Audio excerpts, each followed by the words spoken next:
Terlalu banyak diulang-ulang. Komunikasi yang baik adalah membuat orang lain mengerti. Bukan kita ulang-ulang, lalu orang bosan dan dia tidak mengerti. Tidak sedikit orang tua yang berkomunikasi dengan anak, ketika anak berbuat salah, orang tua marah. Marah boleh tidak? Boleh saja. Tapi apakah pantas marah jika orang tua belum mengajar anaknya, ternyata anaknya berbuat salah? Itu tidak adil. Suami istri juga demikian. Suami pulang dari kantor, istrinya tidak mau ngomong, "Bu, ada apa ya?" "Tidak ada apa-apa, tidak apa-apa." Semakin tidak ada apa-apa, yaitu ada apa-apa. Itu tidak mau berkomunikasi, tidak mau terus terang. Bagaimana bisa terjadi satu hasil yang baik jika orang tidak mau terus terang. Seorang ibu kalau terus mengomeli anaknya, ini seperti membuat anaknya merasa bodoh. Emangnya saya begitu bodoh? Kok mama ulang-ulang itu ya? Atau papa ulang-ulang itu ya? Yang pulang malam ya, saya tahu kok. Cuma saya kepingin sekali-kali pulang malam. Pertanyaannya adalah, apakah kau sudah berkomunikasi dengan orang tuamu? Apakah orang tua sudah memberikan nasihat? Ya, sekali boleh. Tapi jangan terlalu sering. Karena kalau terlalu sering di luar, kalau jadi anak malam di luar. Karena keadaan tidak aman. Kalau engkau sampai celaka, mama dan papa akan sedih. Jangan mengatakan mama dan papa akan susah.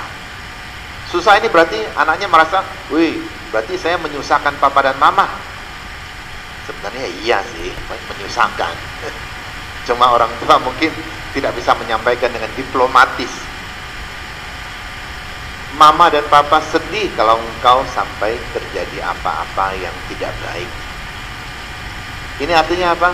Oh, rupanya papa dan mama ini mengasihi saya, takut saya celaka. Nah, kalau sudah ada komunikasi seperti ini, tentu akan lebih baik daripada diulang-ulang terus. Tentu kita yang menerima pesan dari orang tua, kita juga harus tahu diri. Jangan sampai diulang-ulang pun tetap kita lakukan.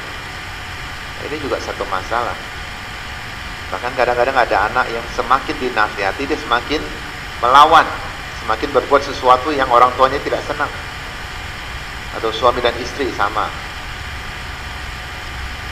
Hari ini kita merayakan Hari Komunikasi Sedunia, yang harusnya dirayakan besok. Karena kita misa pada Sabtu sore, maka saya sebut hari ini. Supaya kita mampu berkomunikasi dengan sesama. Terlalu banyak bencana terjadi karena komunikasi yang tidak baik. Terlalu banyak orang sakit hati, luka batin karena komunikasi yang tidak baik. Kadang-kadang kita lihat di sinetron atau di drama Korea, itu banyak urusan bisa cepat selesai jika komunikasinya lancar. Tapi pada saat dia harus ngomong, dia tidak ngomong. Penontonnya gregetan, jengkel. Kenapa tidak ngomong? Ngomong aja terus terang. Kenapa tidak ngomong? Supaya dramanya panjang. Kalau dia ngomong selesai sudah dramanya. Supaya panjang. Jadi 16 sudah selesai nih, belum puas. Aduh, cuma segini saja. Kok endingnya kayak gitu sih? Saya sering merasa lucu ya. Penonton ini sudah tidak mampu bikin film sendiri, kritik-kritik orang. Kenapa endingnya seperti itu? Kan harusnya happy. Dalam kehidupan nyata, tidak semua hal happy. Tidak semua hal berakhir dengan baik.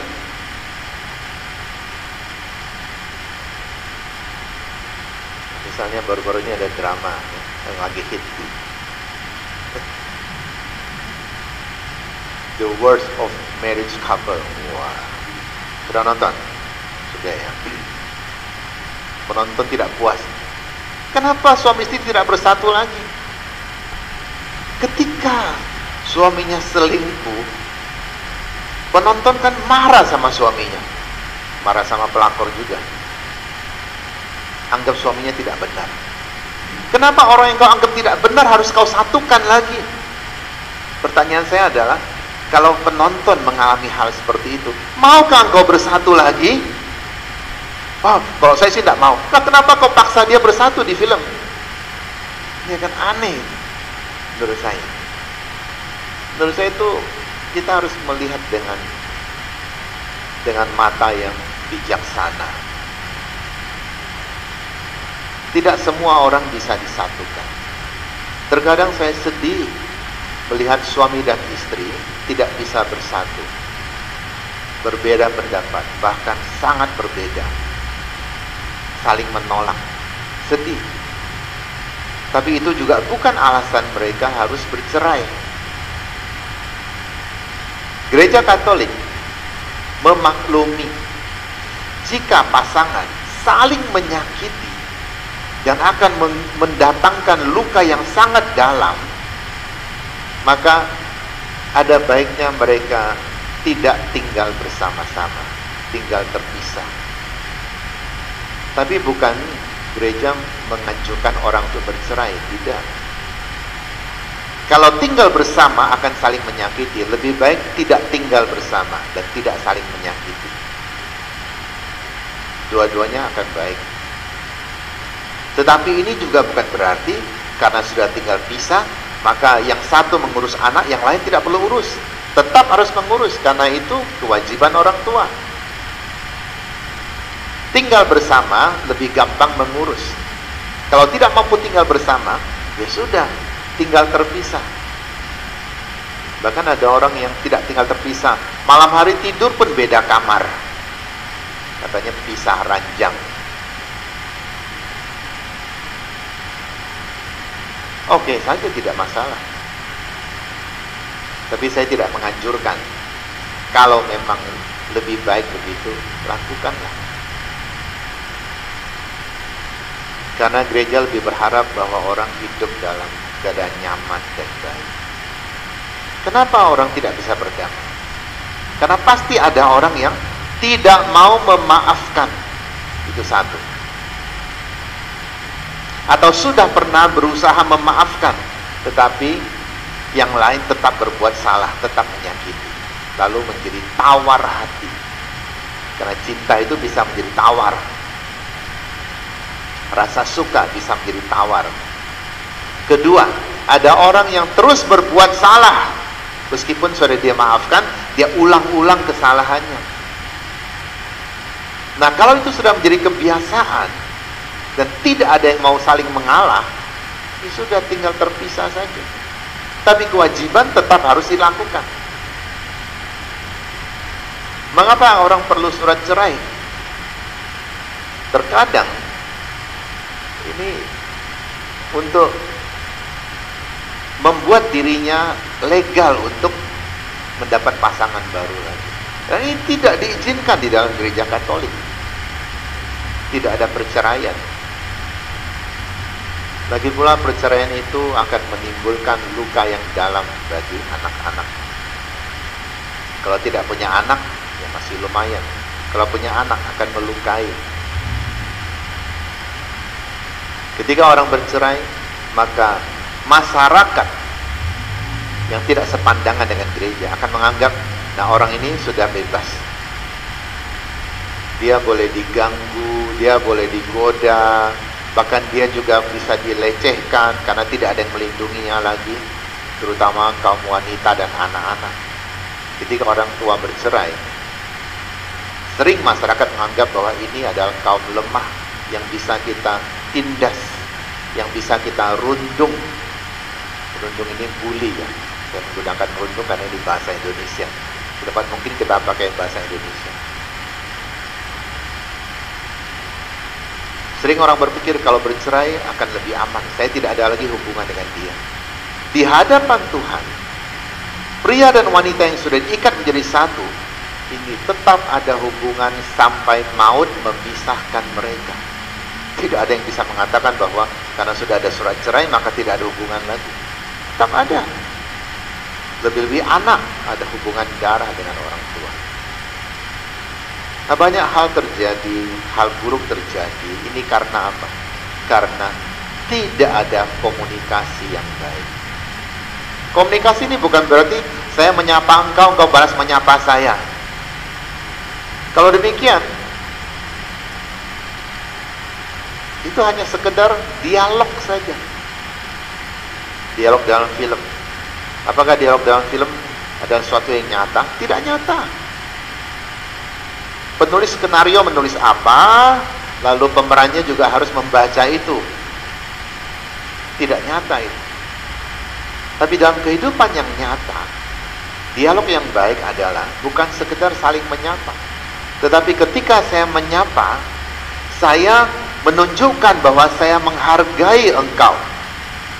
Ketika engkau menyapa saya, engkau menunjukkan engkau menghargai saya. Maka ketika orang bicara pada kita, baiklah kita lihat dia. Ada orang kita bicara dengan dia, dia sibuk sendiri. Apalagi kalau sudah pegang HP. Iya. Tapi tidak lihat. Ada seorang istri, dia rasa suaminya sudah kecanduan HP, kurang perhatikan dia lagi. Ketika suami sedang main HP, dia datang, "Pak, saya baru beli baju baru loh. Ini saya pakai ini, bagus nggak?" Dia putar satu putaran di depan suaminya supaya dilihat. Suaminya kata, "Oh, bagus. Tapi dia tahu suaminya lihat pun tidak. Tapi mengatakan bagus. Itu bukan komunikasi namanya. Itu hanya supaya istrinya diam, tidak ganggu dia. Kalau bilang tidak bagus, lebih repot lagi, akan perang. Lalu istrinya, waduh, dia tidak perhatikan saya meskipun bajunya baru ini.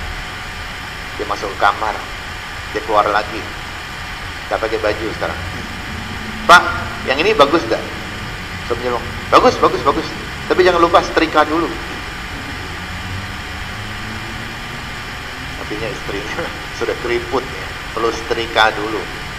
Dia bukan pakai baju, dia tidak pakai baju. Tapi dia bisa bilang setrika, berarti dia tahu, dia lihat, cuma tidak kasih perhatian. Banyak orang hidupnya tidak bahagia karena apa? Kurang mendapatkan pujian yang tulus. Tidak sedikit orang tua menuntut anak begitu berat sampai tidak mampu memuji anak. Apapun yang dia buat salah, orang tua tidak mampu lagi melihat nilai-nilai positif yang dibuat oleh anaknya. Yang dia lihat adalah kurang. Pokoknya tidak mencapai target saya, maka ini salah. Bagaimana anak ini bisa menjadi semangat? Bagaimana dia bisa merasa dihargai? Bagaimana dia bisa berjuang terus untuk terus dihargai? Karena apapun yang dia buat salah. Zaman sekarang banyak orang tua, ini mohon maaf, mungkin terlalu berambisi menjadikan anaknya menjadi Superman, orang yang hebat. Karena apa? Karena lihat anak orang lain hebat. Dan lebih-lebih ketika kita memuji-muji pasangan kita, memuji-muji orang lain, anak orang lain di depan orang yang kita cintai. Boleh tidak memuji orang? Boleh. Tapi membandingkan, ini yang menyakitkan hati. Siapapun tidak mau dibandingkan. Pastor pun tidak mau dibanding-bandingkan. Ada orang berkata pada saya, pastor yang baik, tapi tidak sebaik pastor kami yang dulu. Sudahlah, yang dulu sudah tidak ada. Kenapa kau masih ribut yang dulu? Yang sekarang bersamamu ini. Saya tidak berharap orang harus memuji saya selalu. Tapi minimal hargailah yang sekarang bersamamu, yang sekarang berjuang bersamamu adalah saya. Sama kan? Para istri, ketika suaminya memuji wanita lain lebih hebat, wanita lain sehebat apapun juga, dia tidak berkorban bagimu. Dia tidak hidup bersamamu. Bahkan engkau tidur dengkur pun dia tidak dengar. Yang dengar istrimu. Tidak pantaskah engkau menghargai dia? Anak-anak juga. Jangan suka banding-bandingkan orang tua sendiri dengan orang tua orang lain. Waduh, papa dia bagus ya, baik sekali ya, penuh perhatian. Papa saya kurang. Ini tidak. Lebih-lebih keluarga yang dua keluarga yang bersatu, yang sebelumnya sudah punya keluarga lalu bersatu. Jangan pernah membanding-bandingkan. Papa tirimu memang baik, tapi papa kandungmu jauh lebih baik. Atau mama tirimu, ya sudah baiklah, dia tidak seperti di cerita dongeng, mama tiri selalu jahat, dia sudah baik, tapi mama kandungmu lebih baik lagi. Ini menyakitkan hati, membanding-bandingkan orang. Ini semua adalah tanda-tanda komunikasi yang tidak sehat. Nah, Yesus hari ini, dia ingatkan kepada murid-muridnya bahwa dia berasal dari Bapa dan dia dititipkan sekelompok domba untuk dijaga. Jadi kita ini bukan domba-domba yang tidak mempunyai gembala. Kita mempunyai gembala, bukan domba-domba yang liar. Ketika orang merasa tidak dimiliki lagi, mungkin hidupnya biasa-biasa saja, karena merasa tidak perlu saya berprestasi, tidak ada yang muji kok. Anda tahu ada satu lagu, Nobody's Child, anak yang tidak dimiliki oleh siapapun juga. Sedih sekali. Dia katakan, teman-teman saya, dia ada di panti asuhan. Orang datang ke panti asuhan, melihat teman-teman saya, mereka suka, mereka bawa pulang, mereka adopsi. Tapi ketika mereka datang pada saya, mereka melihat saya buta. Lalu mereka tidak ambil saya. Saya kehilangan kesempatan mendapatkan kasih sayang dari orang tua. Dia bilang, lebih baik saya mati saja. Karena di surga nanti, saya tidak akan buta lagi. Saya akan mendapatkan kasih sayang yang sempurna. Kalau ada orang merasa hidupnya begitu tak berguna, begitu tak dihargai, kira-kira apa jadinya dia? Kira-kira pribadi apa yang akan terjadi pada dia? Saya pikir juga hal yang buruk. Yesus menegaskan pada kita nih ada yang memiliki, yaitu Bapa Surgawi. Dan kalau kita dimiliki oleh Bapa Surgawi, maka kelak kita pun akan kembali kepada Dia. Semoga Tuhan membimbing dan memberkati kita. Semoga hari komunikasi sedunia ini membantu kita untuk lebih pintar berkomunikasi. Kalau pintar, IQ-nya tinggi, bagus. Tapi lebih bagus lagi jika EQ-nya tinggi, kecerdasan emosionalnya tinggi. Saya ingat provinsial saya yang lalu, mantan provinsial mengatakan demikian. Ada orang-orang yang bodoh dalam berkomunikasi. Wah, hebat ini. Yang beliau maksud itu apa? Kita kirim pesan yang penting pada dia ke WA, dia sudah baca WA, sudah jelas dia sudah baca, kita tahu dia baca, tapi tidak dibalas-balas. Itu bodoh dalam berkomunikasi. Orang menunggu jawabanmu. Bayangkan jika engkau yang kirim pesan pada orang lain dan engkau tunggu jawaban orang perlakukan yang sama dengan seperti yang engkau lakukan.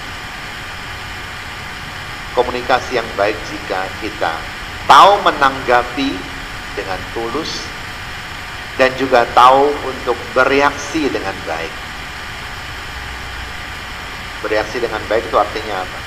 Ketika orang mengatakan sesuatu dengan kita bisa bereaksi dengan baik. Bersyukur, waduh, dia memperhatikan saya. Meskipun yang dia omongkan pada saya tidak baik. Saya suka ulang-ulang ini, mungkin hari ini saya ulang lagi.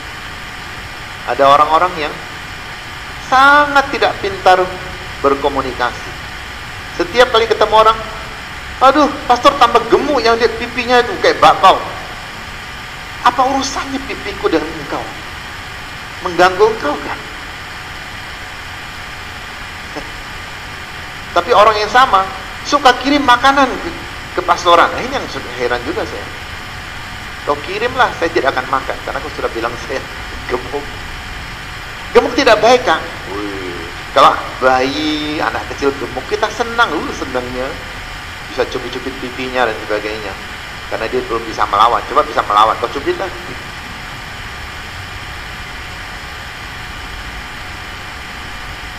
Dia mungkin hanya sekedar ngomong, oh tambah gemuk. Tapi dalam pikiran orang yang diomongkan, itu dia akan merasa, kau mengatakan saya malas berolahraga, kau mengatakan saya rakus, kau mengatakan saya jelek. Ini yang parah lagi. Padahal mungkin dia tidak punya maksud itu. Tapi tolonglah disimpan kata-kata seperti itu. Waduh, kamu kurus sekali ya. Waduh, kamu jelek sekali ya. Itu muka apa lapangan basket? Apa gunanya coba? Sudah tidak bisa memuji orang, mencela orang. Ini komunikasi yang jelek sekali. Kalau Anda pernah ikut seminar motivasi, itu kan orang diberi semangat. Sehingga selesai ikut seminar, orang bersemangat ingin melakukan sesuatu. Nah, kira-kira itulah yang harus kita lakukan jika kita bertemu dengan orang. Bukan membuat orang malah down.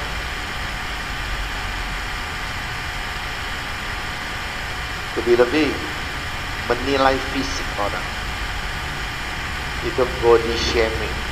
Ini ada undang-undangnya sekarang loh. Kalau dianggap Anda menghina body seseorang, ada undang-undangnya, bisa Anda kena hukuman. Jadi hati-hati. Tapi memuji orang selalu baik. Meskipun kadang-kadang pujiannya palsu juga. Wah, pastor, rambutnya tumbuh banyak ya. Saya tahu, tidak tumbuh dia. Kenapa aku bilang tumbuh banyak? Itu palsu namanya. Ya tumbuh sih, tumbuhnya ke dalam. Buktinya tiap bulan saya harus gunting 2 kali karena dia keluar lagi. Kalau dia di dalam terus tidak apa-apa, dia mau keluar, nah ini yang repot. Karena itu saya gunting habis. Sama kita juga. Memuji seseorang berarti kita sedang memuji ciptaan Tuhan. Memuji ciptaan Tuhan berarti kita sedang memuji Tuhan.